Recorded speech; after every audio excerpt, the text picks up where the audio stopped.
ஆண்டவரும் இரட்சகரும் மீட்பருமாகிய இயேசு கிறிஸ்துவின் நாமம் மகிமைப்படுவதாக. நம்மை கொண்டு தன் மகிமையான காரியங்களை செய்ய விரும்புகிற கர்த்தர் நம் மூலமாய் தன் மகிமையை விளங்கச் செய்ய விரும்புகிற கர்த்தர்.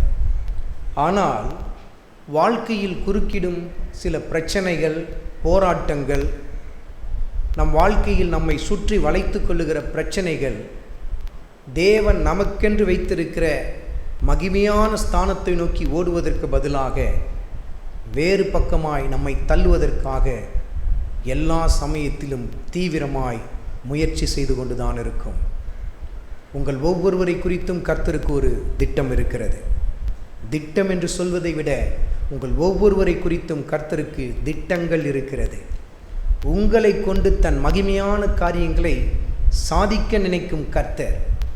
ஆனால் நம் வாழ்க்கையில் தொடர்ந்து குறுக்கிடும் பிரச்சனைகள், போராட்டங்கள் நம்மை வேறு பக்கமாய் நடத்துவதற்காக, தேவ சித்தத்தை விட்டு நழுவி போவதற்காக, எப்படியாயினும் நாம் முடக்கப்பட வேண்டும் என்பதற்காக கடைசி வரையிலும் போராடி கொண்டே இருக்கும். பாருங்கள், இன்றைய நாளில் கர்த்தருடைய ஆவியானவர் இப்படி முடங்கி போன ஒரு விசேஷித்த பாத்திரத்தை நம்முடைய கண்களுக்கு முன்பாக நிறுத்தி அதை எப்படி கர்த்தர் உயிர்ப்பித்து தன் உன்னத திட்டங்களுக்கு நேராய் உந்தி தள்ளினார் என்பதை கர்த்தருடைய ஆவியானவர் நமக்கு உணர்த்தி காட்ட இருக்கிறார்.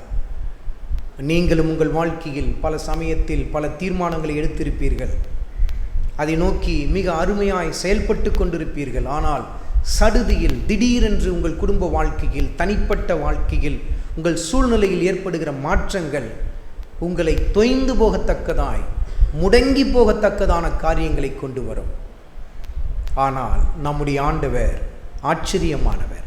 தொடர்ந்து நம்முடைய வாழ்க்கையில் குறுக்கிட்டு கொண்டே இருந்து நம்மை உயிர்ப்பித்து கொண்டிருக்கிற கர்த்தர். வாசியுங்கள், 1 ராஜாக்களின் புத்தகத்தில் 19வது அதிகாரத்தில் 4வது வசனத்தை வாசியுங்கள். அவன் வனாந்தரத்தில் ஒரு நாள் பிரயாணம் போய் ஒரு சூரைச் செடியின் கீழ் உட்கார்ந்து தான் சாக வேண்டும் என்று கோரி வனாந்தரத்தில் ஒரு நாள் பிரயாணம் செய்து சூரைச் செடியின் நிழலில் போய் உட்கார்ந்து ஒரு ஜெபத்தை தீர்க்கதரிசியாகிய எலியா ஏறெடுக்கிறார். இந்த வேத பகுதியை பலமுறை தியானிக்க கர்த்தர் நமக்கு கிருபை பாராட்டி இருக்கிறார். மீண்டும் அதே பகுதியிலிருந்து இன்னும் ஒரு தியானத்தை கர்த்தர் நமக்கு தருகிறார். வனாந்தரத்தில் ஒரு நாள் பிரயாணம் செய்து அவர் தெரிந்து கொண்ட இடம் எதுவாய் காணப்பட்டது? சூரைச் செடியின் நிழல். சூரைச் செடியை நீங்கள் பார்ப்பீர்கள் என்று சொன்னால் ஒரு மிக உயர்ந்த ஒரு மரமாய் அது காணப்படாது, தாழ்ந்ததாய் காணப்படும். மிக அடர்த்தியான ஒரு நிழலை கொடுப்பதாகவும் அது காணப்படாது. அப்படிப்பட்ட இடத்தில் போய் எலியா தங்கி ஒரு ஜெபத்தை ஏறெடுக்கிறார். நான் சாக வேண்டும் என்று சொல்லி கூறி. இன்றைக்கு உங்கள் வாழ்க்கையில் பல காரியங்கள் உங்களை முடக்கிவிடும். அன்றைக்கு ஏசபேலின் சத்தம், ஏசபேலின் ஆணவ பேச்சு, ஏசபேல் எடுத்த சபதங்கள் எலியாவுக்குள் இந்த பாதிப்பை கொண்டு வந்தது. தீர்க்கதரிசியாகி எலியா முடங்கி போகத்தக்கதாய், தளர்ந்து போகத்தக்கதாய் ஒரு சூழ்நிலை ஏற்பட்டது. இன்றைக்கு உங்கள் வாழ்க்கையிலும் பல காரியங்கள் உங்களை முடக்கும்படிதான் போராடி கொண்டே இருக்கும். ஏனென்றால் உங்களை கொண்டு கர்த்தர் ஒரு திட்டத்தை வைத்திருக்கிறார் என்பது உலகத்திற்கு நன்றாய் தெரியும். ஆனால் ஏசபேலை போன்றவர்கள், உலக காரியங்கள் தொடர்ந்து தேவ ஜனங்களாகிய நம்முடைய வாழ்க்கையிலே போராடி கொண்டே இருக்கும். பாருங்கள், தேவ திட்டங்களை, நம்மேல் இருக்கிற தேவனுடைய ஆச்சரியமான மகிமையான திட்டங்களை சீர்குலைத்து போட வேண்டும் என்று சொல்லி, அல்லது நாம் அதில் முன்னேறி போகக்கூடாது என்பதற்காக போராடும், கடைசி வரையிலும் போராடும். ஏசபேலின் சத்தம் எலியாவுக்குள் மிகப்பெரிய ஒரு சோர்வை கொண்டு வந்தது. தான் சாக வேண்டும் என்று சொல்லி ஆண்டவரிடத்தில் ஒரு விண்ணப்பத்தை ஏறெடுக்க ஆரம்பித்தார். 19வது அதிகாரத்தில் 5வது வசனத்தை வாசியுங்கள். ஒரு சூரைச் செடியின் கீழ் படுத்துக்கொண்டு நித்திரை பண்ணினான். எலியா தெரிந்து கொண்ட இடம் அதுவாய் காணப்பட்டது. ஆனால் இந்த எலியாவை கொண்டு கர்த்தருக்கு இருந்த திட்டங்கள் எப்படிப்பட்டது என்பதையும் கர்த்தருடைய ஆவியானவர் தொடர்ந்து நமக்கு உணர்த்தி காட்ட இருக்கிறார். இன்றைக்கு நீங்கள் ஒரு சில காரியங்களை தெரிந்து கொள்வீர்கள். உங்கள் வாழ்க்கையில் உங்களோடு கூட போராடி கொண்டிருக்கிற சில பிரச்சனைகள் நிமித்தம், தொடர்ச்சியாய் உங்களோடு கூட குறுக்கிட்டு கொண்டிருக்கிற சில பாரங்கள் நிமித்தம் நீங்கள் முடக்கப்பட்டு நீங்களாகவே ஒரு முடிவை தேடிக்கொள்வீர்கள். உங்களுக்கு சூரை செடியின் நிழல் ஏதுவானதாய் ஏற்றதாய் பல சமயத்தில் காணப்பட ஆரம்பிக்கும். ஆனால் எலியாவை குறித்து கர்த்தருக்கு எப்படிப்பட்ட ஆச்சரியமான திட்டங்கள் இருந்ததோ அதே போல உங்கள் ஒவ்வொருவரை குறித்தும் கர்த்தருக்கு மகிமையான திட்டம் இருக்கிறது. பாருங்கள், அவைகளை எப்படியும் உங்களை கொண்டு நிறைவேற்ற வேண்டும் என்று சொல்லி உங்களோடு கூட தொடர்ந்து இடைப்பட்டு கொண்டிருக்கிற கர்த்தர். எலியா முடங்கி போனார். சோர்வு, அந்த சோர்வு எப்படிப்பட்ட காரியங்களை கொண்டு வருகிறது பாருங்கள்.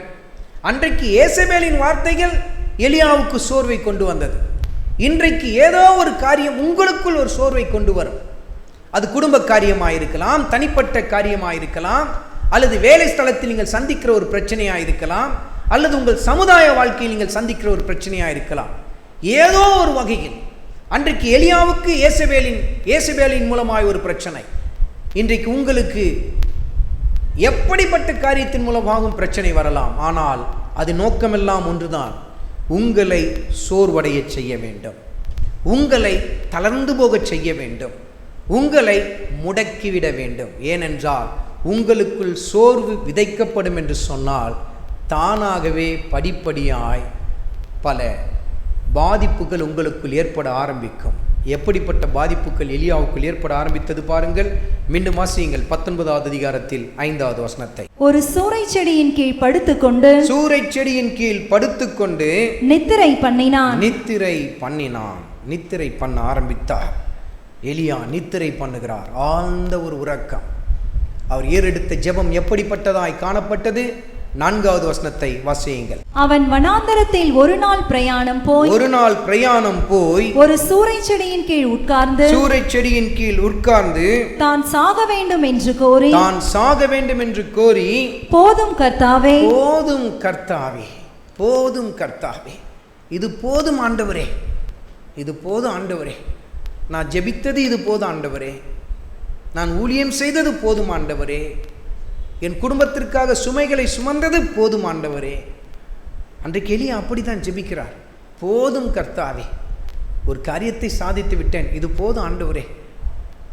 இன்றைக்கு உங்கள் வாழ்க்கையில் சோர்வினால் உங்களையும் அறியாமல் கர்த்தருக்கு பிரியமற்ற அறிக்கைகளை அறிக்கையிட்டு கொண்டிருக்கிறீர்களா? போதும் ஆண்டவரே, இது போதும்பா, இந்த குடும்பத்துக்கு உழைச்சது போதும்பா, என் மனைவிக்காக, என் பிள்ளைகளுக்காக, என் கணவனுக்காக நான் பாடுபட்டது போதும்பா, எது பிரயோஜனம் இல்லை, எந்த பிரயோஜனமும் எனக்கு கிடைக்கல என்று சொல்லி கை விரித்து விடுகிறீர்களா? உங்கள் கைகளை தேவனுக்கு நேராக விரித்து போதும் ஆண்டவரே. அதோடு கூட நிற்கவில்லை, ஜெபம் தொடர்கிறது. தொடர்ந்து வாசியுங்கள். போதும் கர்த்தாவே, என் ஆத்துமாவை எடுத்துக்கொள்ளும், நான் என் பிதாக்களை பார்க்கிலும் நல்லவன் அல்ல என்று சொல்லி ஒரு சூரை செடியின் கீழ் படுத்துக்கொண்டு நித்திரை பண்ணினான். எலியாவின் ஜெபம், போதும் ஆண்டவரே, என்னை எடுத்துக்கொள்ளும். சாவை விரும்பின எலியா இன்றைக்கு உங்கள் வாழ்க்கையில் பல சமயத்தில் உங்களையும் அறியாமல் இப்படிப்பட்ட அறிக்கைகளை நீங்கள் செய்கிறீர்கள் அல்லவா? நான் செத்து போனால் நல்லா இருக்கும் ஆண்டவரே. எத்தனையோ பேருக்கு சாவு வருது, ஏன் எனக்கு வரக்கூடாதா? என் வாழ்க்கை முடியக்கூடாதா? குடும்ப கஷ்டத்தின் மத்தியில், பிரச்சனையின் மத்தியில் இப்படி அறிக்கை செய்திருக்கிறீர்கள் அல்லவா? ஜெபித்தது இல்லை, ஆனால் பலர் முன்னிலையில் நீங்கள் அறிக்கை செய்திருக்கிறீர்கள். போதும் ஆண்டவரே, இது போதும், இது எனக்கு போதும், நான் செத்தா எனக்கு நல்லா இருக்கும், என் வாழ்க்கையை நான் வாழ விரும்பலை, எனக்கு இது போதும். எத்தனை பேர் அறிக்கையிட்டிருக்கீங்க? சோர்வு உங்களை அப்படிதான் முடங்கி போக செய்கிறது. தேவனை துதித்த உங்கள் உதடுகள் இப்பொழுது தேவனிடத்தில் ஒரு விண்ணப்பத்தை ஏறெடுக்கிறது. சாவை விரும்பத்தக்கதாய், சாவு எனக்கு வந்தால் நல்லா இருக்கும் ஆண்டவரே, ஜெபித்திருக்கிறீர்கள் அல்லவா? அது நீங்கள் மனம் உடைந்து போனதை காட்டுகிறது, உங்கள் மனம் சோர்ந்து போனதை காட்டுகிறது, உங்கள் ஆவியின் முறிவை அது காட்டுகிறது. என்னை எடுத்துக்கொள்ளும் என்று சொல்லி ஒரு ஜெபத்தை எலியா ஏறெடுக்கிறார். என் ஆத்துமாவை எடுத்துக்கொள்ளும், இதோடு கூட போதும், நான் செயல்பட்டது போதும் ஆண்டவரே, போதும்பா, இது போதும், ஜெபித்தது போதும், என் குடும்பத்துக்காக ஜெபித்தது போதும், இவங்களுக்காக நான் பாரப்பட்டது போதும், இவங்களுக்காக நான் உழைத்தது போதும், இந்த ஊழியத்தை செய்தது போதும். இப்படிப்பட்ட ஜெபங்கள் உங்கள் வாயிலிருந்து புறப்பட்டு வந்ததா? அப்படி என்றால் நீங்கள் சோர்வினால் முடக்கப்பட்டிருக்கிறீர்கள். எலியாவே முடக்கப்பட்டார். சாதாரணமாய் எலியா எப்படிப்பட்ட ஒரு மனிதன்? அவர் வாயிலிருந்து ஒரு ஜெபம் புறப்பட்டு வருகிறது என்று சொன்னால், அவர் ஒரு செயலை செய்கிறார் என்று சொன்னால், அது சாதாரணமாய் இருக்காது. தேவன் திட்டமிட்டபடிதான் இருக்கும். பாருங்கள், வாசியுங்கள் 18வது அதிகாரத்தில் 36வது வசனத்தை வாசியுங்கள். அந்திப்பலி செலுத்தும் நேரத்திலே தீர்க்கதரிசியாகிய எலியா வந்து ஆபிரகாமுக்கும் ஈசாக்குக்கும் யாக்கோபுக்கும் தேவனாகிய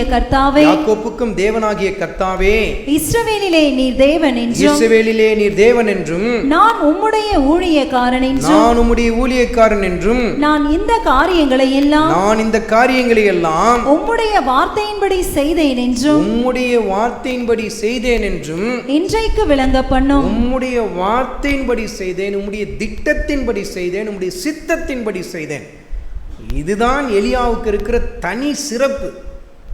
தேவன் என்ன திட்டமிட்டு தருகிறாரோ அதை அப்படியே செயல்படுத்துகிற தேவ மனிதன். ஆச்சரியமான ஒரு பாத்திரம். எலியாவின் காரியங்களை வேதத்தில் நாம் வாசிக்கும் பொழுது நம்மையும் அறியாமல் ஒரு உயிர்மீச்சு நமக்குள்ளே ஏற்படும் அல்லவா? மிக குறிப்பாக 1 ராஜாக்களின் புத்தகத்தில் 17 மற்றும் 18வது அதிகாரத்தை வாசிக்கும் பொழுது நமக்குள் எவ்வளவு ஒரு உயிர்மீச்சு. அதையும் கடந்து 2 ராஜாக்களின் புத்தகத்தில் 2வது அதிகாரத்தை வாசிக்கும் பொழுது என்ன மகிமையான ஒரு எலியா, என்ன மகிமையான ஓட்டமாய் முடிந்தது. நம்மை அறியாமல் நம்முடைய ஆவிகள் உயிர்ப்பிக்கப்படும்.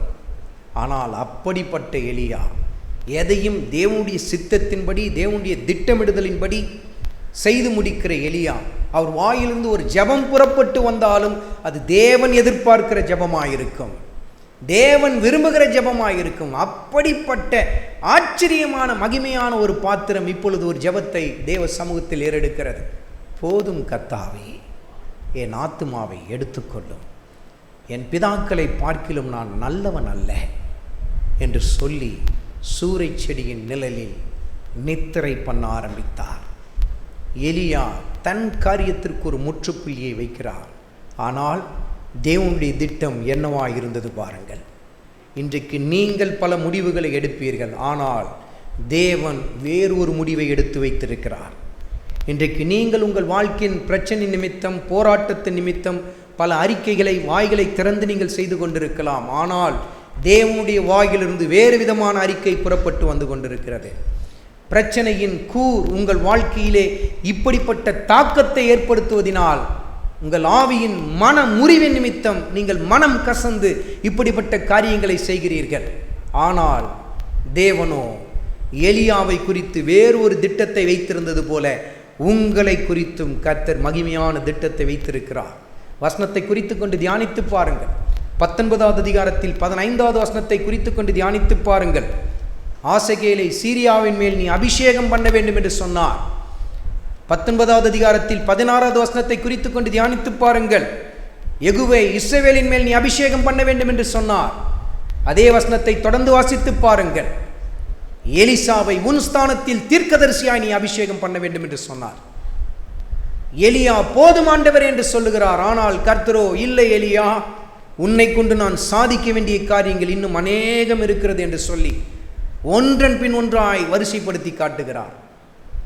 இது போதும் ஆண்டவரே, என்னை எடுத்துக்கொள்ளும் என்று சொல்லுகிறார். இல்லை இல்லை எலியாவே, நான் உன்னை இப்பொழுது எடுத்துக்கொள்ள முடியாது. உன்னை கொண்டு நான் சாதிக்க வேண்டிய சில காரியங்கள் இருக்கிறது. ஆசகேலை நீ அபிஷேகம் பண்ண வேண்டும். சீரியன், அவனை அபிஷேகம் பண்ண வேண்டும். புறஜாதிகள் மத்தியில் நீ எனக்கென்று செய்ய வேண்டிய ஊழியம் ஒன்று இருக்கிறது. யெகூவை நீ அபிஷேகம் பண்ண வேண்டும். இஸ்ரவேலின் மேல் விழுந்து போன தாவீதின் கூடாரத்திற்கு நீ செய்ய வேண்டிய கடமை இருக்கிறது. எலிசாவை உன் ஸ்தானத்தில் நீ அபிஷேகம் பண்ண வேண்டும். தேவ சபையை நீ பலப்படுத்த வேண்டியது இருக்கிறது. எனக்கு செய்ய வேண்டிய காரியங்கள் இருக்கிறது என்று சொல்லி பட்டியலிடுகிறார். ஒவ்வொன்றும் ஞான அர்த்தத்தை உள்ளடக்கி இருக்கிறது. இப்படிதான் உங்களை கொண்டு, உங்கள் குடும்பத்தை கொண்டு கர்த்தருக்கு மகிமையான திட்டம் இருக்கிறது. அது மகிமையான திட்டம். ஆனால் உங்கள் வாயிலிருந்து புறப்பட்டு வருகிற அறிக்கை, போதும் ஆண்டவரே, இது போதும் ஆண்டவரே, இதோடு கூட நான் முடித்துக் கொள்ளுகிறேன், இதோடு கூட முடித்துக் கொள்ளுகிறேன். இப்படிப்பட்ட ஜெபத்தை நீங்கள் ஏறெடுத்திருக்கிறீங்களா?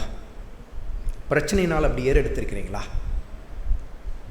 அப்படிப்பட்ட ஜெபத்தை இனிமேல் ஏறெடுக்காதீங்க. ஆண்டவர்கிட்ட நானும் ஒரு ஜெபத்தை கேட்டிருக்கேன். ஆண்டவரே, நீங்கள் என்னை குறித்து வச்சிருக்கிற திட்டத்தை நான் முடிக்காமல் என் உயிர் போகக்கூடாது. நான் ஆண்டவர்கிட்ட கேட்டிருக்கிறது அதுதான். என்னை குறித்து நீங்கள் என்ன திட்டத்தெல்லாம் வச்சுருக்கிறீங்களோ நூல் தப்பாமல் அதை செஞ்சுட்டு தான் நான் போகணும். என்ன நடந்தாலும் சரி, அது முடிஞ்ச பிற்பாடு தான் என் ஆவி போகணும். அப்போ தான் நிம்மதியான சாவாக இருக்கும் எனக்கு.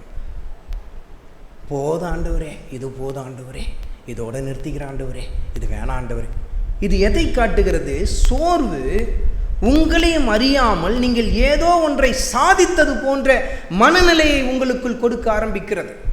எலியாவுக்குள் அப்படிப்பட்ட ஒரு மனநிலை. போதும் ஆண்டவரே, வானத்திலிருந்து அக்கினியை இறக்கினது, இது போதும் ஆண்டவரே, எனக்கு தேவ ஜனங்களை நான் உன் பக்கம் திருப்பி விட்டேன், இடிக்கப்பட்ட உடைய பலிபீடத்தை மீண்டும் கட்டி எழுப்பிவிட்டேன், இது போதும் ஆண்டவரே எனக்கு. அப்படி என்றால் தேவன் தன்னை கொண்டு செய்த அந்த ஒரே ஒரு காரியத்தில் எலியா முழு திருப்தி அடைந்து விட்டார். நீங்கள் போதும் என்று தேவ சமூகத்தில் ஒரு ஜெபத்தை ஏறெடுக்கிறீர்கள் என்று சொன்னால், நீங்கள் கர்த்தருக்கென்று செய்த காரியங்களில் நீங்கள் மனநிறைவை அடைந்து விட்டீர்கள். அது மிக தவறான ஒரு மனநிறைவு. தேவனுக்கென்று நீங்கள் செய்த காரியங்கள் உங்களுக்குள் மன திருப்தியை கொண்டு வரக்கூடாது. இன்னும் நான் நன்றாய் செய்ய வேண்டும், இன்னும் அதிகமாய் கர்த்தருக்கு செய்ய வேண்டும், இன்னும் சிறப்பாய் செய்ய வேண்டும், இன்னும் ஆண்டவருக்கு உச்சிதமான காரியத்தை செய்ய வேண்டும். இப்படிதான் உங்களுக்குள் ஒவ்வொரு நாளும் உத்வேகம் கூட வேண்டும். மாறாக சாதிச்சிட்டேன், பரவாயில்ல, இது போதும், ஏதோ ஒன்று செஞ்சுருக்கிறேன், இல்லை. கர்த்தருடைய காரியத்தில் நமக்கு திருப்தி ஏற்படக்கூடாது. ஆனால் அந்த சோர்வு என்ன செய்யும்? நீ சாதிச்சிட்டடா, இது போதும், இதோடு நிறுத்திக்கோ. ஆனால் தேவன் உங்களை குறித்து வேறொரு திட்டத்தை எழுதி வைத்திருக்கிறார். ஆசகேலை அபிஷேகம் செய்ய வேண்டும். புறஜாதிகளுக்குள் நீங்கள் செய்ய வேண்டிய காரியம் இருக்கிறது அல்லவா?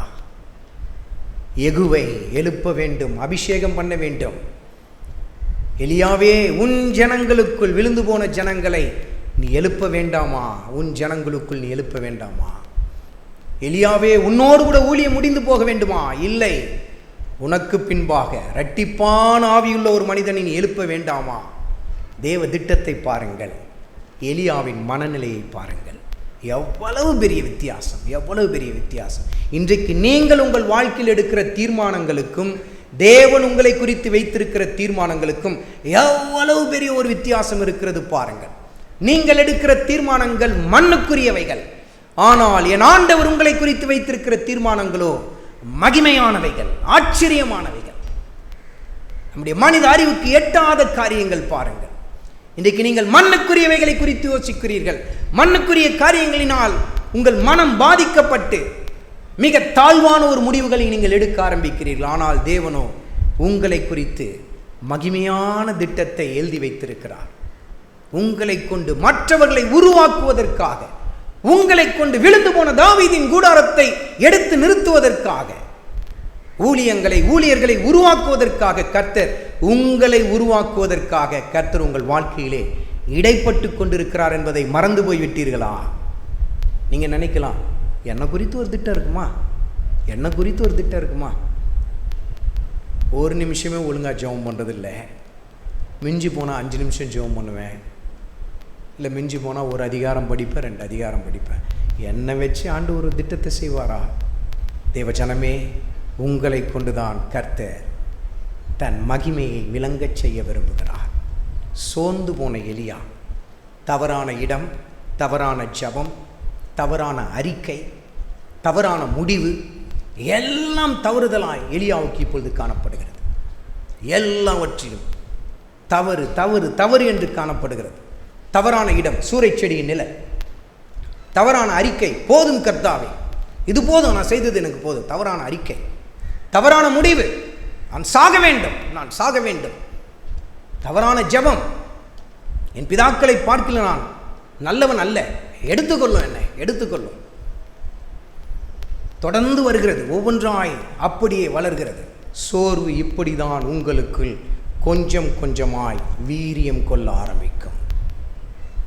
வசனத்தில் எப்படி எழுதப்பட்டிருக்கிறது பாருங்கள். 19வது அதிகாரத்தில் 5வது வசனத்தை வாசியுங்கள். ஒரு சூரைச் செடியின் கீழ் படுத்துக்கொண்டு சூரைச் செடியின் கீழ் படுத்துக்கொண்டு நித்திரை பண்ணினான். நித்திரை பண்ணினான். நித்திரை நித்திரை செயல்பட விருப்பம் இல்லை. நித்திரை பண்ணி கொண்டிருந்த எலியாவை கர்த்தர் எப்படி உயிர்ப்பித்தார்? அதைதான் கர்த்தருடைய ஆவியானவர் இந்த காலை வேளையில் சபைக்கு உணர்த்தி காட்ட விரும்புகிறார். ஏனென்றால் இதுவரையிலும் நடைபெற்ற ஒவ்வொரு காரியமும் இயல்பாய் அத்தனை பேருடைய வாழ்க்கையிலும் நிச்சயமாய் நடைபெற்றிருக்கும். யாருமே விதிவிலக்கு இல்லை. பிரசங்கிக்கிற நானாக இருக்கட்டும், பிரசங்கத்தை கேட்குற நீங்களாக இருக்கட்டும், நிச்சயமாக ஏதோ ஒரு காலகட்டத்தில் ஏதோ ஒரு நிலையில் போதாண்டூரே போதும்பா, இதோட வாழ்க்கை முடிஞ்சால் நல்லா இருக்கும்பா, எத்தனையோ பேர் அறிக்கை செஞ்சுருப்பீங்க. உண்மைதானே? நான் அறிக்கையே செய்யலைன்றவங்க யாராவது இருக்கீங்களா? கை வெட்டி காட்டுங்க பார்க்கலாம். நான் அப்படிலாம் அறிக்கை செஞ்சதே இல்லை ஆண்டவரே, எல்லா உயிரையும் வாங்கிட்டு தான் நான் போகணும் அப்படின்னு நீங்கள் சொல்லியிருக்கீங்களா? யாராவது எல்லா உயிரையும் எடுத்துகிட்டு தான் நான் போகணும்? இல்லை, நம்ம இப்படி தான் அறிக்கை செய்வோம்.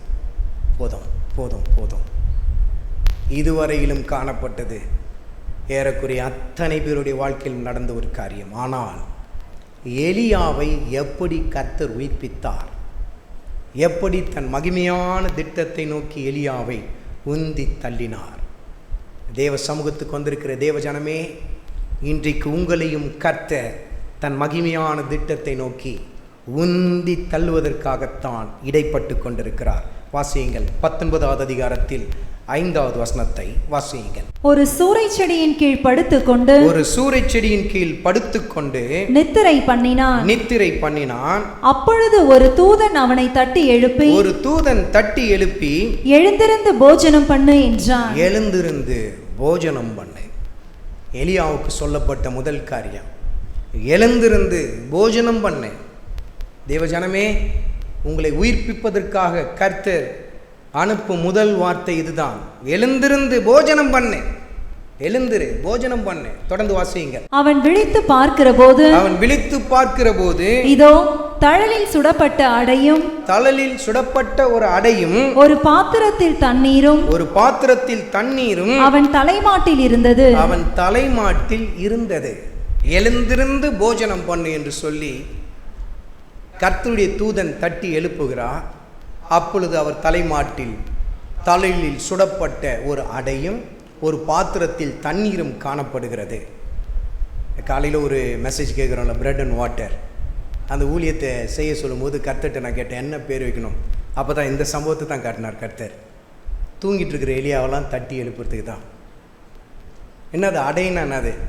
அது அப்பத்துடைய இன்னொரு ஃபார்ம், அவ்வளோதான். அதுதான் பிரெட் அப்படின்னார். அடுத்து வாட்டர், பிரெட் அண்ட் வாட்டர், அப்பமும் தண்ணீரும். இதுதான் அந்த ஊழியத்துக்கு பின்னாடி கர்த்தர் சொன்ன சம்பவம். காலையில் தட்டி எழுப்பிட்டோம் எல்லாரையும், அந்த வார்த்தை உயிர்ப்பிக்கட்டும். ஏன்னா நான் ஒரு இடத்த வச்சிருக்கிறேன், அதை நோக்கி ஓடணும் என் ஜனங்க. மீண்டும் அந்த வசனத்தை வாசியுங்கள். 19வது அதிகாரத்தில் 5வது வசனத்திலிருந்து வாசியுங்கள். ஒரு சூரைச் செடியின் கீழ் படுத்துக்கொண்டு நித்திரை பண்ணினான். அப்பொழுது ஒரு தூதன் அவனை தட்டி எழுப்பி எழுந்திருந்து போஜனம் பண்ணு என்றான். அவன் விழித்து பார்க்கிற போது இதோ தழலில் சுடப்பட்ட அடையும் ஒரு பாத்திரத்தில் தண்ணீரும் அவன் தலைமாட்டில் இருந்தது. தழலில் சுடப்பட்ட அடை, அது எதை காட்டுகிறது? எலியாவுக்கு ஒரு போஜனம் அந்த இடத்தில் கொடுக்கப்பட்டது. அந்த போஜனம் எதை காட்டுகிறது? தழலில் சுடப்பட்ட அடை. அப்படி என்றால் நெருப்பில் சுடப்பட்ட ஒரு அடை. வசனத்தை வாசியுங்கள். சங்கீதத்தின் புத்தகத்தில் 12வது அதிகாரத்தில் 6வது வசனத்தை வாசியுங்கள். கர்த்தருடைய சொற்கள் மண் குகையில் 7 தரம் உருக்கி புடமிடப்பட்ட வெள்ளிக்கு ஒப்பான சுத்த சொற்களாயிருக்கிறது. புடமிடப்பட்டவை, தழலில் சுடப்பட்டவை கர்த்தருடைய சொற்கள். எழுந்திருந்து போஜனம் பண்ணி என்று சொல்லி கர்த்தர் சொன்னது சரீர ரீதியான ஒரு போஜனத்தை குறித்தது என்று சொல்லி நினைத்து கொண்டிருக்காதிருங்கள். வெளியரங்கத்தில் பார்க்கும் பொழுது தழலில் சுடப்பட்ட ஒரு அடை, ஆனால் ஆவிக்குரிய அர்த்தத்தில் கர்த்தருடைய ஆவியானவர் சொல்லுகிறார், கர்த்தருடைய சொற்கள் மண் குகையில் புடமிடப்பட்டவைகள், தழலினால் சுடப்பட்டவைகள். அந்த வார்த்தைகளை நாம் உட்கொள்ள ஆரம்பிக்கும் பொழுது, அந்த வார்த்தைகள் நமக்குள் ஆழமாய் கிரியை செய்ய ஆரம்பிக்கும் பொழுது, அந்த வார்த்தைகள் நமக்குள் வேரூன்று ஆரம்பிக்கும் பொழுது, மரித்து போன எந்த மனிதனாய் இருந்தாலும், சூறைச் செடி நிழலில் தூங்கிக் கொண்டிருக்கிற எந்த எலியாவாய் இருந்தாலும், அவன் எழுப்பப்பட்டு தான் ஆக வேண்டும். தண்ணீர், பாத்திரத்தில் ஒரு தண்ணீர் எதை காட்டுகிறது? தண்ணீர் என்பது எதற்கு நிழலாட்டம் என்பதை சங்கீதத்தின் புத்தகத்தில் 1வது அதிகாரத்தில் 2, 3 மற்றும் 4வது வசனத்தை குறித்து கொண்டு தியானித்து பாருங்கள். தண்ணீர் கர்த்தரின் வார்த்தைக்குத்தான் நிழலாட்டம்.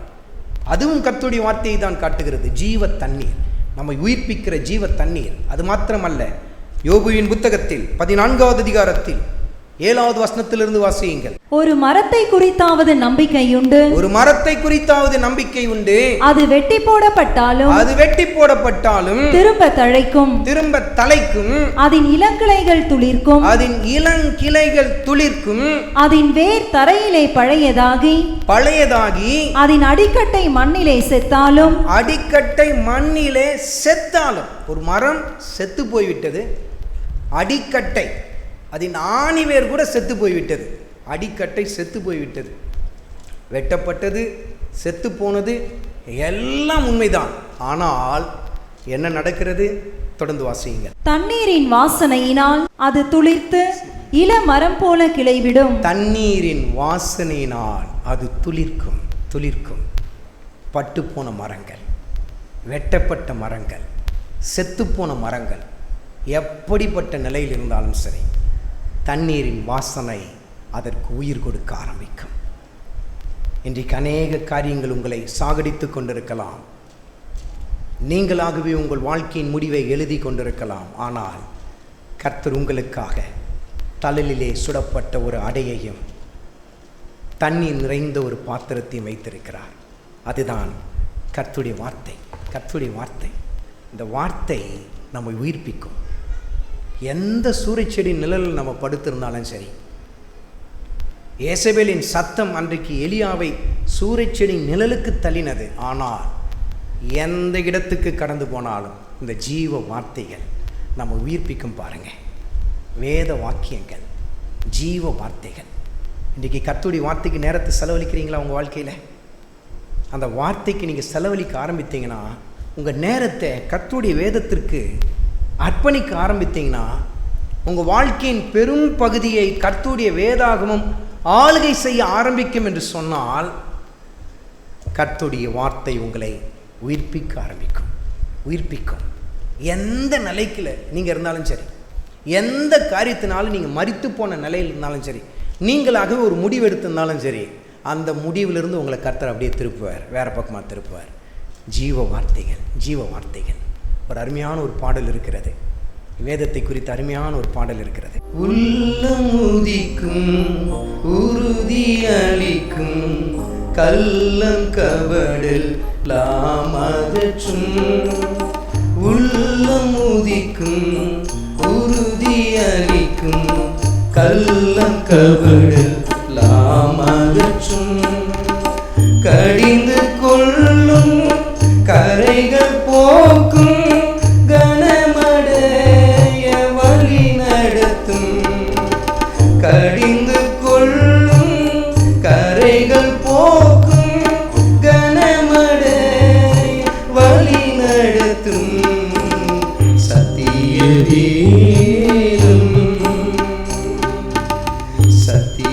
வேதம் பக்தியின் கீதம், சுத்தர்கள் போகும் பாதையின் தீபம், உத்தம மார்க்கம் காட்டும். சத்திய வேதம். தேவஜனமே, செல்ஃபோனுக்கு நேரத்தை கொடுத்துட்டே இருந்தீங்கன்னா அது உங்களை சாகடிக்கும். டிவிக்கு நீங்கள் நேரத்தை கொடுத்துட்டு இருந்தீங்கன்னா உங்கள் ஜீவனை அதே வாங்கிடும். சீரியல்னு சொல்லி நீங்கள் பார்த்துட்டே இருந்தீங்கன்னா உங்கள் வாழ்க்கை அப்படியே அஸ்தமித்து போய்விடும். ஆனால் வேதத்துக்கு நேரத்தை கொடுத்தீங்கன்னு வச்சுக்கிங்களேன், இது சாதாரண வார்த்தை இல்லை.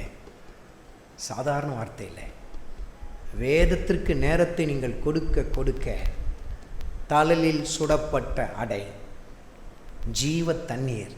அதனால் தான் கர்த்தர் தன் வார்த்தையில் சொல்லியிருக்கிறார், என் வார்த்தைகள் ஆவியாயும் ஜீவனாயும் இருக்கிறது. அந்த வார்த்தை நமக்குள் ஊடுருவ பாயும் பொழுது எலியாவுக்கு சொல்லுகிற கர்த்தருடைய வார்த்தை அதுதான். தட்டி எழுப்பி எழுந்துரு, போஜனம் பண்ணு. வேற எதையும் கர்த்தர் சொல்ல. உன்னை குறித்து ஒரு திட்டம் இருக்கு எலியா, என்னது இல்லையா, நீ இப்படி ஒரு ஜெபத்தை பண்ணிட்ட, என்ன எலியாவும் வாயிலிருந்து இந்த அறிக்கை வரலாமா? அதெல்லாம் எதுவுமே கர்த்தருடைய தூதன் வந்து சொல்ல. எலியா, ஒரே ஒரு காரியத்தை செய், எழுந்துரு, போஜனம் பண்ணு, வார்த்தையை புசிக்க ஆரம்பி.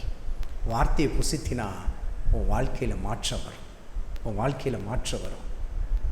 உள்ளத்தின் ஆழத்திலிருந்து பாடலாமா? உள்ளம் உதிக்கும் உறுதி அளிக்கும் கள்ளம் கபடல் லாமகற்றும். உள்ளம் உதிக்கும் உறுதி அளிக்கும் கள்ளம் கபடல் லாமகற்றும். கடிந்து கொள்ளும் கரைகள் போக்கும் கனமடைய வழி நடத்தும். கடிந்து கொள்ளும் கரைகள் போக்கும் கனமடைய வழி நடத்தும். சத்திய வேதம் பக்தரின் கீதம், சுத்தர்கள் போகும் பாதையின் தீபம், உத்தம மார்க்கம் காட்டும் சத்திய வேதம். சாதாரண வார்த்தை இல்லை, வாசிக்க ஆரம்பிச்சுன்னா நம்ம கூட பேச ஆரம்பிக்குது. அதனால்தான் வேதத்துக்கு ஒரு பேர் இருக்குது, என்னது? லிவிங் வேர்டு, உயிருள்ள வார்த்தைகள். நம்ம கூட பேசுதில்ல, கடிந்து கொள்ளுது. மகனே மகளே, இப்படி செய்யாத, இப்படி பேசாத. சோர்ந்து போயிருப்போம், வசனத்தை எடுப்போம். மகனே, உன்னை குறித்து என் திட்டம் எதிரா, தட்டி எழுப்புது. கடிந்து கொள்ளும், உள்ளத்தை உணர்த்துகிறது. எடுத்து படிக்க படிக்க என் வாழ்க்கையை பரிசுத்தப்படுத்துகிற ஜீவ வார்த்தை, ஜீவ வார்த்தை. அதனால் தான் ஆண்டவர் சொன்னார், யோவான் எழுதின சுவிசேஷத்தில் 15வது அதிகாரத்தில் 2 மற்றும் 3வது வசனத்தை குறித்து கொண்டு தியானித்து பாருங்கள். என் உபதேசத்தினால் நீங்கள் இப்பொழுது சுத்தமானீர்கள். என் வார்த்தையை கேட்க கேட்க, என் வார்த்தையை நீங்கள் வாசிக்க வாசிக்க நீங்கள் சுத்தம் அடைவீர்கள். பரிசுத்தத்தை கொண்டு வரும் கர்த்தருடைய வார்த்தை. ஒரு மரத்தை குறித்தாகிலும் ஒரு நம்பிக்கை உண்டு. செத்துப்போன மரம், வெட்டி போட்ட மரம், அடிமரமும் மரித்து போய்விட்டது. ஆனாலும் தண்ணீரின் வாசனையினால் அது துளிர்க்கிறது. ஜீவ தண்ணீரின் வாசனை உங்களை துளிர்விடச் செய்யும், துளிர்விடச் செய்யும். வசனத்தில் எப்படி எழுதப்பட்டிருக்கிறது பாருங்கள். எலியாவுக்கு சொல்லப்பட்ட கட்டளை அதுதான். அந்த கட்டளை கிடைத்தவுடன் எலியா என்ன செய்கிறார்? அதை எடுத்து புசிக்கிறார். 2வது முறை புசிக்கிறார். அப்பொழுது கர்த்தருடைய வார்த்தையில் எப்படி எழுதப்பட்டிருக்கிறது? 1 ராஜாக்களின் புத்தகத்தில் 19வது அதிகாரத்தில் 8வது வசனத்தை வாசியுங்கள். அப்பொழுது அவன் எழுந்திருந்து புசித்து குடித்து அந்த போஜனத்தின் பலத்தினால் 40 நாள் இரவு பகல் ஓரேப் என்னும் தேவனுடைய பர்வதம் மட்டும் நடந்து போனான். எதனால்? கர்த்தருடைய தூதன் வந்து தட்டி எழுப்பினதுனாலேயா? இந்த பலன் எப்படி எலியாவுக்கு கிடைத்தது? வசனத்தில் எழுதப்பட்டிருக்கிறது, அந்த போஜனத்தின் பலத்தினால், அந்த போஜனத்தின் பலத்தினால், வார்த்தையின் பலத்தினால் உயிர்ப்பிக்கப்படுகிறோம். வார்த்தை நம்மை உயிர்ப்பிக்கிறது. கர்த்தருடைய வார்த்தை நம்மை உயிர்ப்பிக்கிறது. கர்த்தருடைய வார்த்தை அந்த மனிதனை தட்டி எழுப்பினது. அதுதான் தழலில் சுடப்பட்ட அடை, பாத்திரத்தில் நிறைந்து காணப்படுகிற தண்ணீர். கர்த்தர் நம்மை உயிர்ப்பித்துக் கொண்டே இருக்கிறார் பாருங்கள். போதும் என்று சொன்னவுடன், சரி எலியாவே நீ எதை விரும்புறியா, நான் இந்த ஜெபத்தை ஏற்றுக்கொள்கிறேன். இல்லை, கர்த்தருடைய தாசர்கள் பல சமயத்தில் ஆண்டுடைய சமூகத்தில் அவர்கள் தனக்கென்று ஏறெடுத்த ஜெபத்தை கர்த்தர் நிராகரித்தார். அதில் ஒரு முக்கியமான ஜெபம் எலியாவின் ஜெபம். எடுத்துக்கொள்ளும் என்று சொன்னார். இப்போ இல்லை, வேற மாதிரி எடுத்துக்கொள்வேன். மோசே ஆண்டவர்கிட்ட ஒரு ஜெபத்தை ஏறெடுத்தார். ஆண்டவரே கொஞ்சம் போய் பார்த்துட்டு வந்துடுறேனே. முடியாது, இனிமேல் இதை பற்றி பேசாதே, இனிமேல் இந்த ஜெபம் வரக்கூடாது. தேவதாசர்கள் தங்களுக்கென்று ஏறெடுத்த பல ஜெபங்களை கர்த்தர் என்ன செய்தார்? வேண்டாம், இது நடக்காது என்று சொல்லி கர்த்தர் என்ன பண்ணார்? செய்தார். அது தனி காரியம். இந்த இடத்தில் பாருங்கள், அந்த போஜனத்தின் பலத்தினால் நம்மை பலப்படுத்துகிற ஜீவ வார்த்தைகள். இன்றைக்கு கர்த்தருடைய வேதத்துக்கு நேரத்தை செலவழிக்கிறீங்களா? தேவஜனமே, கர்த்தருடைய நேரத்துக்கு எவ்வளோ நேரத்தை நீங்கள் தரீங்க? ஒரு அதிகாரம், 2 அதிகாரம், கொஞ்சம் அதிக உற்சாகமாயிட்டா 3 அதிகாரம், அவ்வளோதான். இதுதான் உங்கள் வாழ்க்கையா? இதுதான் கர்த்தருக்கு வேதத்துக்கு நீங்கள் தர கனமா? சொல்லுங்கள் பார்க்கலாம். ஆனால் செல்ஃபோனுக்கு எவ்வளோ நேரம் தரீங்க?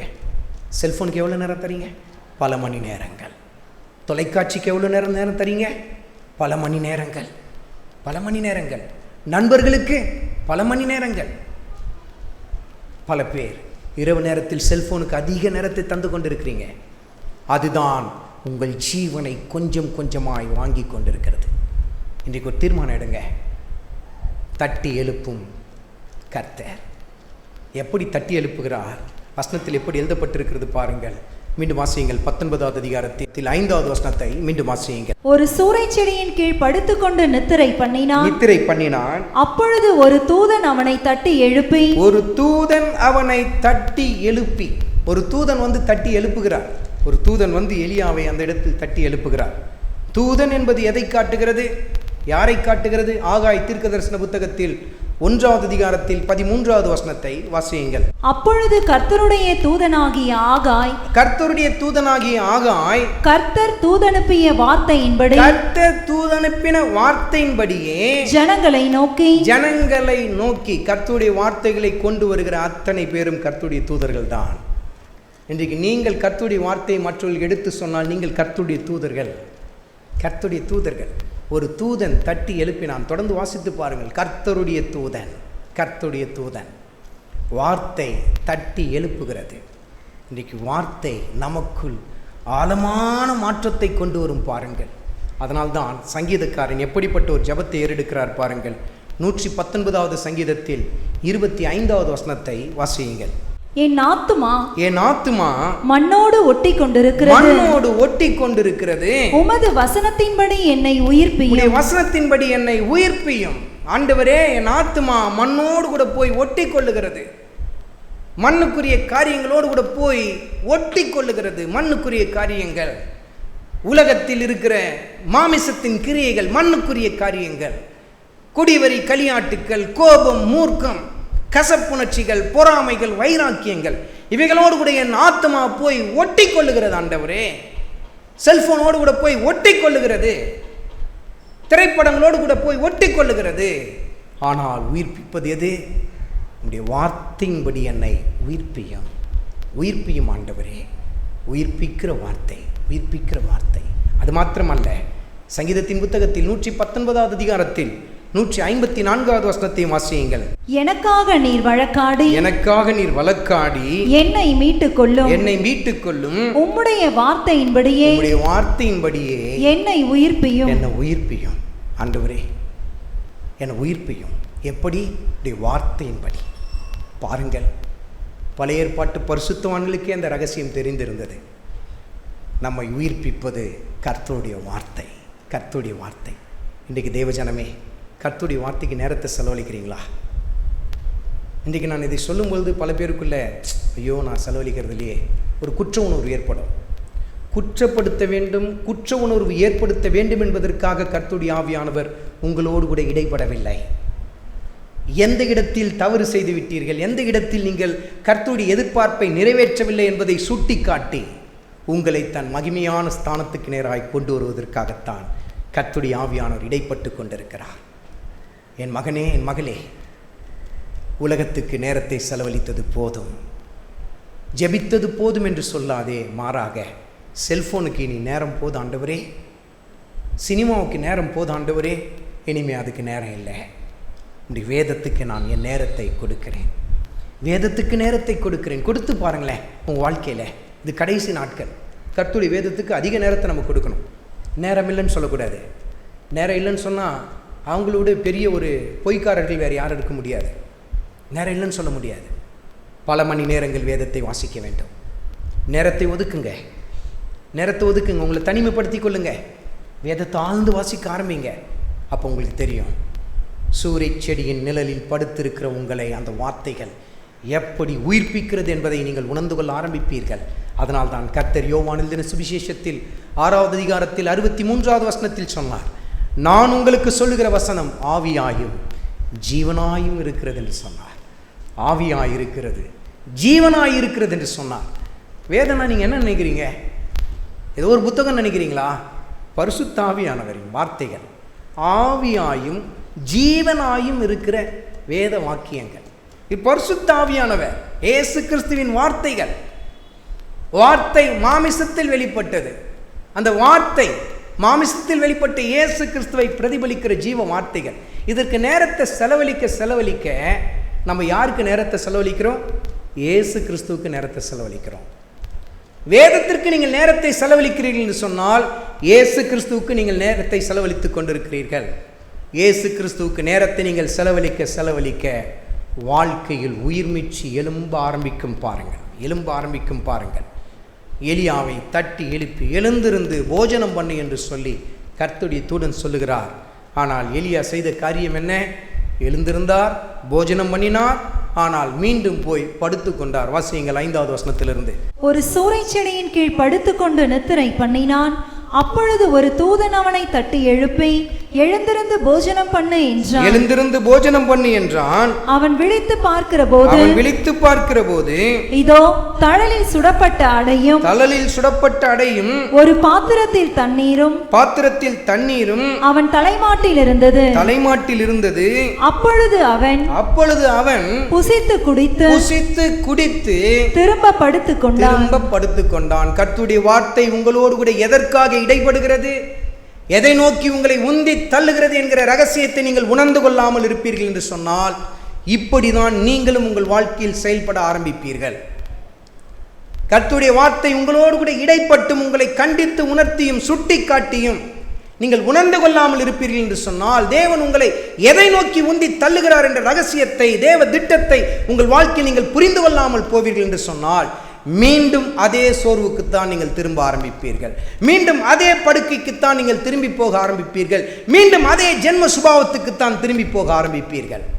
ஆனால் தேவன் விடுவதா இல்லை. தேவ ஜனமே, உங்களை குறித்து கர்த்தர் வைத்திருக்கிற மகிமையான திட்டங்களை நோக்கி உந்தி தள்ளி காரியங்களை முடித்தே தீருவேன் என்று சொல்லி வைராக்கியம் கொண்டிருக்கிற கர்த்தர், சாதாரண ஆண்டவரை நீங்களும் நானும் சேவிக்கவில்லை. நீங்களும் நானும் ஆச்சரியமான கர்த்தரை சேவித்துக் கொண்டிருக்கிறோம். அவர் வைராக்கியம் கொண்டிருக்கிறார். சீயோனின் காரியங்கள் வெளிச்சத்தை போல வெளிப்படும் வரையிலும் நான் அமர்ந்திருப்பது இல்லை என்று சொல்லி வைராக்கியம் கொண்டிருக்கிற கர்த்தர், உங்களை கொண்டு கர்த்தர் எழுதி வைத்திருக்கிற திட்டங்கள், தீர்மானங்கள் நீங்கள் உணர்ந்து கொள்ளாவிட்டாலும் அந்த ஜீவ வார்த்தைகள் உங்களுக்குள் செயல்பட ஆரம்பிக்கும் பொழுது தானாகவே உங்களுக்குள் கர்த்தர் தன் மகிமையான திட்டங்களை உருவாக்க ஆரம்பிப்பார். அதற்கேற்றாற் பிரகாரம் உங்களை வடிவமைக்க ஆரம்பிப்பார். பாருங்கள், அதுதான் இந்த வார்த்தைக்கு இருக்கிற வல்லமை, ஆச்சரியமான வல்லமை. நம்மை உருவாக்கும் கர்த்தருடைய வார்த்தை. வேதத்தை எடுத்து வாசிக்கும் பொழுது எந்த மனிதனும் கர்த்தர் என்ன குறித்து இப்படி ஒரு திட்டத்தை வைத்திருக்கிறார், தீர்மானத்தை வைத்திருக்கிறார் என்றதை யாரும் தெரிந்து கொள்வது இல்லை. நான் எடுத்து வாசித்தோன்னே எனக்கு தெரிஞ்சில்லை கர்த்தர் என்ன ஊழியத்துக்கு அழைத்திருக்கிறார், இந்த ஊழியத்தை செய்ய வைக்க போகிறார், எதுவும் எனக்கு தெரியாது. ஆனால் வாசிக்க அந்த வார்த்தை என்னை அவரின் திட்டத்துக்கு நேராய் உருவாக்க ஆரம்பிக்கிறது. உங்களையும் அப்படிதான் உருவாக்கும் வார்த்தை. மீண்டும் போய் நித்திரை செய்த எலியா எதை காட்டுகிறது? தேவன் குறுக்கிட்டும் உணர்த்தி காட்டியும் சுட்டி காட்டியும் புரிந்து கொள்ளாமல் போனால் இப்படிதான் நடைபெறும். ஆனால் கர்த்தர் என்ன செய்தார்? தொடர்ந்து வாசியுங்கள் 7வது வசனத்தை. கர்த்தருடைய தூதன் திரும்ப இரண்டாம் தரம் வந்து அவனை தட்டி எழுப்பி எழுந்திருந்து போஜனம் பண்ணு, நீ பண்ண வேண்டிய பிரயாணம் வெகு தூரம் என்றான். எலியாவே, ஒரு ரகசியம் உனக்கு தெரியுமா? நீ பண்ண வேண்டிய பிரயாணம் வெகு தூர ஒரு பிரயாணத்தை நீ செய்ய வேண்டியது இருக்கிறது. போதும் என்று நிறுத்திவிட்டாயா? நான் விடுவது இல்லை. நீங்கள் பல காரியங்களுக்கு முற்றுப்புள்ளி வைக்கலாம். என் ஆண்டவர் உங்களோடு கூட இணைந்து அவரும் அங்கு முற்றுப்புள்ளி வைக்கிறது இல்லை. மாறாக என் திட்டம், என் தீர்மானம், என் சித்தம், என் பரம திட்டம், அந்த ரகசியங்கள் நிறைவேறித்தான் தீரும் என்று சொல்லி வைராக்கியம் கொண்டிருக்கிற கர்த்தர், எழுந்திரு, போஜனம் பண்ணு, நீ பண்ண வேண்டிய பிரயாணம் வெகு தூரம், வெகு தூரம். அந்த போஜனத்தின் பலத்தினால் எலியா உயிர்மீட்சி அடைய ஆரம்பிக்கிறார், உயிர்மீட்சி அடைய ஆரம்பிக்கிறார். நீ பண்ண வேண்டிய பிரயாணம் என்று சொல்லி கர்த்தர் எதை குறித்து சொன்னார்? தேவ ரகசியங்கள் அங்கு மறைந்திருக்கிறது. ஏதோ ஒரு சாதாரண ஒரு பிரயாணத்தை குறித்து கர்த்தர் சொன்னாரா? இல்லை. பாருங்கள், 19வது அதிகாரத்தில் 15வது வசனத்தை வாசியுங்கள். அப்பொழுது கர்த்தர் அவனை பார்த்து, நீ தமஸ்குவின் வழியாய் வனாந்திரத்திற்கு திரும்பி போய், வனாந்திரத்துக்கு திரும்ப போய் வசனத்தில் நாம் வாசித்தோம். 19வது அதிகாரத்தில் 4வது வசனத்தில் வாசித்தோம். அவன் வனாந்திரத்தில் ஒரு நாள் பிரயாணம் போய், எந்த வனாந்திரத்தில் நீ சோர்ந்து போய் நடந்து வந்தாயோ அதே வனாந்திரத்தின் வழியாய் நான் உன்னை வல்லமையுள்ள மனிதனாய் திரும்ப அனுப்புகிறேன். திரும்ப போ, அதே வனாந்திர வழியாய் திரும்ப போ. எதற்காக திரும்ப போகிறாய்? மீண்டும் சூரை செடி நிழலை தேடுவதற்காக அல்ல, மாறாக சீரியாவின் மேல் ஆசகேலை நீ அபிஷேகம் பண்ண வேண்டும், அபிஷேகம் பண்ண வேண்டும். அது மாத்திரமல்ல, உன் பிரயாணம் அதோடு கூட முடிவது இல்லை. அங்கிருந்து கடந்து போய் இஸ்ரவேலில் யெகூவை நீ அபிஷேகம் பண்ண வேண்டும். அதோடு கூட முடிவது இல்லை, உன் ஸ்தானத்தில் எலிசாவை நீ அபிஷேகம் பண்ண வேண்டும். ரகசியம் என்ன? ஆசகேலின் கைகளுக்கு தப்புகிறவன் யெகூவின் கைகளினால் மடிந்து போவான். யெகூவின் கைகளுக்கு தப்புகிறவன் எலிசாவின் கைகளுக்கு தப்பி போகவே முடியாது, தப்பி போகவே முடியாது. தப்பி போக முடியாத காரியத்தை நான் உன்னை கொண்டு சாதிக்கப் போகிறேன் என்று சொல்லுகிறார். எந்த வனாந்திரத்தில் கூனி குறுகி போய் சாவை விரும்பி நீ வந்தாயோ அதே வனாந்திரத்தின் வழியா நான் திரும்ப உன்னை அனுப்புகிறேன். எதற்காக? உயிர்ப்பிக்கும்படியாய், என் ஜனங்களை உயிர்ப்பிக்கும்படியாய், புறஜாதியில் மத்தியிலே மகிமை விளங்கத்தக்கதாய், எல்லாவற்றுக்கும் மேலாக உன் ஸ்தானத்திலே ஆச்சரியமான தேவ புருஷன், ஆச்சரியமான மகிமையான ஒரு பாத்திரம், தீர்க்கதரிசி எலிசா, இரட்டிப்பான அபிஷேகத்தை பெற்ற ஒரு எலிசாவை உருவாக்க வேண்டும். எல்லாவற்றுக்கும் மேலாக நீ பண்ண வேண்டிய பிரயாணம் வெகு தூரம் என்று சொல்லி கர்த்தர் உணர்த்தி காட்டின ஆச்சரியமான இன்னும் ஒரு ரகசியம் இருக்கிறது. 2 ராஜாக்களின் புத்தகத்தில் 2வது அதிகாரத்தில் 1 வசனத்தை வாசியுங்கள். கர்த்தர் எலியாவை சுழல் காற்றிலே பரலோகத்திற்கு எடுத்துக்கொள்ள போகிற போது, தேவஜனமே, சாதாரண பிரயாணத்தை நாம் செய்ய போறதில்லை. கர்த்தர் நம்ம எங்கே எடுத்துக்கொள்ள போகிறார்? பரலோகத்துக்கு எடுத்துக்கொள்ள போகிறார். அந்த வெகு தூர பிரயாணத்தை கர்த்தருடைய தூதன் எலியாவுக்கு உணர்த்தி காட்டுகிறார். எலியா, ஆசகேலை அபிஷேகம் பண்ணுவதோடு கூட ஓட்டம் முடிவதில்லை. எலியா, யெகூவை தட்டி எழுப்பிவிட்டால் போதும் என்று நினைக்காதே. எலியா, இரட்டிப்பான ஆவி கொண்ட எலிசாவை நீ உருவாக்க வேண்டும். அது மாத்திரமல்ல, போதும் கர்த்தாவே என்று சொல்லி ஒரு சாவை எதிர்நோக்கி நீ ஒரு ஜபத்தை ஏறெடுத்து விட்டாயே, நீ சாவதற்காக பிறந்த மனிதனா? இல்லை. என்றென்றைக்கும் என்னோடு கூட நீ ஜீவனோடு கூட இருக்கத்தக்கதாய் உன்னை எடுத்துக்கொள்வதற்காக நான் உன்னை விசேஷித்த பாத்திரமாய் உன்னை ஏற்படுத்தி வைத்திருக்கிறேன் என்ற ரகசியத்தை கர்த்தருடைய ஆவியானவர் உணர்த்தி காட்டுகிறார். இது எதை காட்டுகிறது? எபேசியரின் புத்தகத்தில் 5வது அதிகாரத்தில் 27வது வசனத்தை குறித்து கொண்டு தியானித்து பாருங்கள். தன் சுய இரத்தத்தை சிந்தி உங்களையும் என்னையும் கிரயத்துக்கு கொண்ட ஆண்டவர் கரை திரையற்ற மகிமையுள்ள சபையாய் தனக்கு முன்பாக நம்மை நிறுத்திக் கொள்வதற்காக தம்மைத்தாமே கையளித்த கர்த்தர் எலியாவை சுழல் காற்றினால் எடுத்துக்கொண்டது போல அதி சீக்கிரத்தில் சடுதியில் திருடனைப் போல வெளிப்பட்டு தன் மகிமையின் சபையாகிய நம்மை தன்னோடு கூட சேர்த்துக் கொள்வதற்காக வர இருக்கிற கர்த்தர். ஏசபேலின் சத்தம் உங்கள் வாயிலிருந்து போதும் கர்த்தாவே என்று சொல்லுகிற ஒரு ஜெபத்தை ஏறெடுக்க செய்து விட்டதா? உங்கள் குடும்ப பிரச்சனைகள், உங்கள் குடும்ப போராட்டங்கள் உங்களுக்குள் மனக்கசப்பை ஏற்படுத்தினதனால் கர்த்தரின் திட்டங்களையும் மகிமையான காரியங்களையும் மறந்து போய்விட்டு தவறான அறிக்கைகளை செய்து விட்டீர்களா? கர்த்தர் உங்களை தட்டி எழுப்புகிறார். முடியவில்லை, உன்னை கொண்டு நான் சாதிக்க விரும்புகிறேன், உருவாக்க வேண்டும், என் ஜனங்களை நீ உருவாக்க வேண்டும், விழுந்து போயிருக்கிற கூடாரத்தை தூக்கி நிறுத்த வேண்டும், எல்லாவற்றுக்கும் மேலாக என் சன்னிதானத்தில் நீ வந்து நிற்க வேண்டும். எடுத்துக்கொள்ளப்படுதல், சபைக்கு நிழலாட்டம். மகிமையின் சபை வெகு சீக்கிரத்தில் எடுத்துக்கொள்ளப்பட இருக்கிறது. அதற்கான நிழலாட்டத்தை உன் மூலமாய் ஒரு திருஷ்டாந்தத்தை உண்டு பண்ணுவதற்காக உன்னை ஏற்படுத்தி வைத்திருக்கிற ஆச்சரியமான பாத்திரம் அல்லவா உன் வாயிலிருந்து இப்படி ஏற்படலாமா? பாருங்கள், அந்த போஜனத்தின் பலத்தினால் எலியா நடக்க ஆரம்பித்தார். எதை நோக்கி நடக்க ஆரம்பித்தார்? தேவன் எலியாவுக்கு உணர்த்தி காட்டுகிறார், நீ பண்ண வேண்டிய பிரயாணம் வெகு தூரம். அந்த வெகு தூர பிரயாணத்தை பண்ண வேண்டும் என்று சொன்னால் எலியாவுக்குள் மிக முக்கியமான ஒரு காரியம் நடைபெற வேண்டும். உங்களுக்குள் விதைக்கப்படுகிற கர்த்தருடைய வார்த்தைகள், நீங்கள் கர்த்தருடைய வார்த்தைக்கு நேரத்தை செலவழிக்க அந்த வார்த்தையானது உங்களை எதை நோக்கி உந்தி தள்ளும் தெரியுமா? ஆசகேலுக்கு முன்பாகவும், யெகூவுக்கு முன்பாகவும், எலிசாவுக்கு முன்பாகவும் போவதற்கு முன்பாக உங்களையும் என்னையும் கர்த்தருடைய வார்த்தை ஒரு மகிமையான இடத்தை நோக்கி உந்தி தள்ள ஆரம்பிக்கிறது. எதை நோக்கி தள்ள ஆரம்பிக்கிறது பாருங்கள். 19வது அதிகாரத்தில் 8வது வசனத்தை மீண்டும் வாசியுங்க. அப்பொழுது அவன் எழுந்திருந்து புசித்து குடித்து அந்த போஜனத்தின் பலத்தினால் 40 நாள் இரவு பகல் ஓரேப் என்னும் தேவனுடைய பர்வதம் மட்டும் நடந்து போனான்.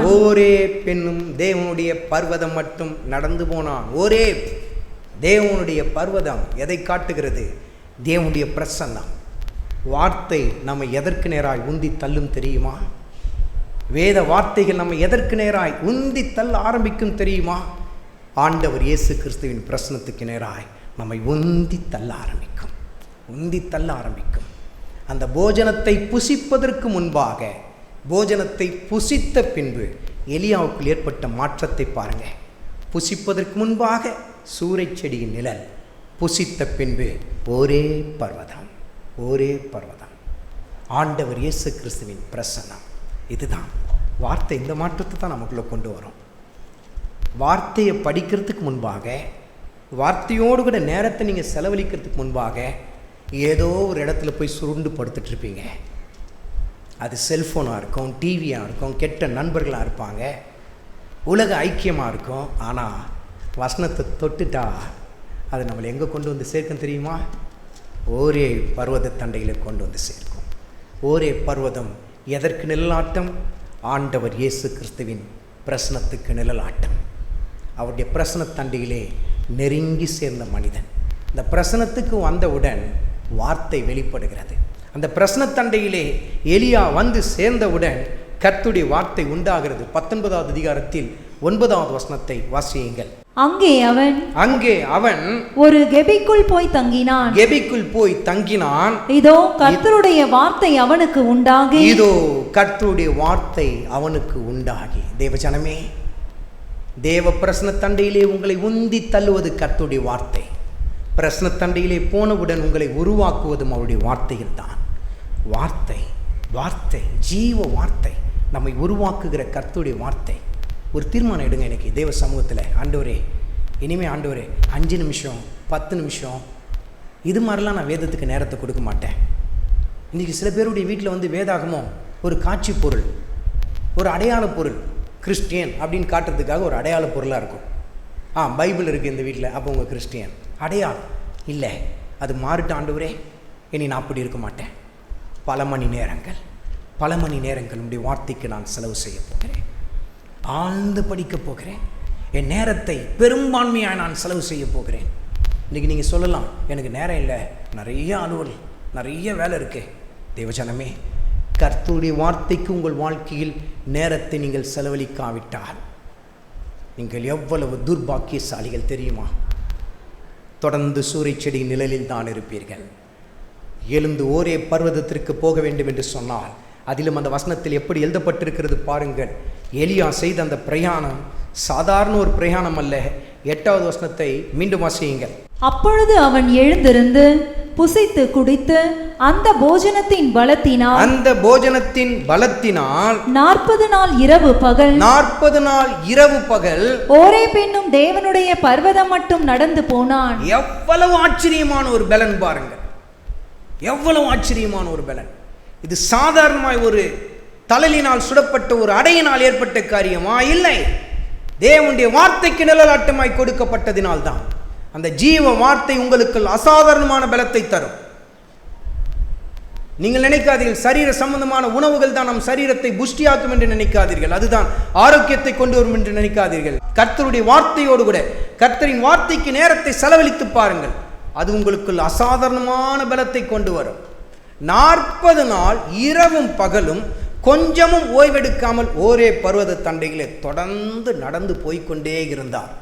அப்படி என்றால் யோசித்து பாருங்கள், எலியாவுக்குள் ஏற்பட்ட அந்த சோர்வு அந்த தேவ பிரசனத்தை விட்டு அவரை எவ்வளவு தூரத்துக்கு நடத்தி கொண்டு போய்விட்டது பாருங்க. எவ்வளவு தூரத்தை விலகி போய்விட்டார். இந்த பிரசனத்தை விட்டு எவ்வளவு தூரம் விலகி போயிட்டார். சோர்வு இதை தான் செய்யும். தேவ பிரசனத்தை விட்டு ஒரு மனிதன் ஒரு மனுஷி விலக்கப்பட்டு விடுவாள் என்று சொன்னால் அவங்கள குறித்து சாத்தான் பயப்பட மாட்டான். ஏன்னா அவங்களால எதுவும் செய்ய முடியாதுன்னு அவனுக்கு நல்லா தெரியும். கொஞ்சம் கொஞ்சமாக பாவம் உள்ளே சேர ஆரம்பிச்சிடும். 40 நாட்கள் இரவும் பகலும் நடந்து வருகிறார் என்று சொன்னால் அந்த தேவ பர்வதத்தை விட்டு அவர் எவ்வளவு தூரம் கடந்து போய்விட்டார். சோர்வு அவரை அவ்வளவு தூரத்துக்கு கொண்டு போனது. ஆனால் எவ்வளவு தூரம் போயிருந்தாலும் சரி, வார்த்தை மீண்டும் நம்மை தேவ பிரசன தண்டையிலே கொண்டு வந்து நிறுத்தும். தேவச்சனமே, இன்றைக்கு ஒரு தீர்மானம் எடுங்க தேவ சமூகத்தில். ஆண்டவரே, அற்பமான நேரத்தை அல்ல, சொற்பமான நேரத்தை அல்ல, ஏதோ ஒரு வேலையை செஞ்சுக்கிட்டே அப்படியே பைபிளை படிச்சுக்கிட்டு இந்த மாதிரிலாம் நான் ஏமாற்ற மாட்டேனுமே. நேரத்தை ஒதுக்க போகிறேன் ஆண்டவரே, நேரத்தை ஒதுக்க போகிறேன். ஒரு தீர்மானம் எடுங்க. எப்பப்பெல்லாம் நீங்கள் செல்ஃபோன் யூஸ் பண்ணீங்களோ அந்த நேரத்துலலாம் நான் இனிமேல் பைபிள் படிக்க போகிறேன்னு ஒரு தீர்மானம் எடுங்க தேவ சமூகத்தில். ஒரு தீர்மானத்தை எடுங்க. இந்த நேரத்தில் நான் செல்ஃபோன் எடுப்பேன். சமையல் வேலையெல்லாம் முடிச்சோன்னு செல்ஃபோன் எடுப்பேன். வேலைக்கு போவேன், வேலையில் எல்லா வேலையும் முடிச்சோன்னு கொஞ்சம் செல்ஃபோன் எடுப்பேன். அந்த டைமில் பைபிள் எடுங்க. ஒரு தீர்மானம் எடுங்க. செல்ஃபோன் எடுத்த நேரத்துலலாம் நீங்கள் பைபிள் எடுக்கிறேன்னு ஒரு தீர்மானம் எடுத்துட்டிங்கன்னா உங்கள் வாழ்க்கையில் கண்டிப்பாக நீங்கள் ஒரு 5 மணி நேரம் வச்சு பைபிள் படிப்பீங்க. உண்மைதானே நான் சொல்கிறது? உண்மைதானே? இன்றைக்கி பல பேர் பாருங்கள், வாட்ஸ்அப் நேரம் அதுலேயே போயிடுது. சில பேர் யூடியூப், சில பேருக்கு என்ன ஃபேஸ்புக், நேரத்தை அப்படியே திருடுது. 8 மணி நேரம் வேலையில், இன்னும் 8 மணி நேரம் படுக்கையில், இன்னும் 8 மணி நேரம் செல்ஃபோனில் போயிடுச்சு. அவ்வளோதான். சூறை செடி அப்படியே வளர்ந்து மூடிட்டுருக்கு. நிறைய எலியாக்கள் அப்படியே மூடிக்கொண்டு இருக்கு.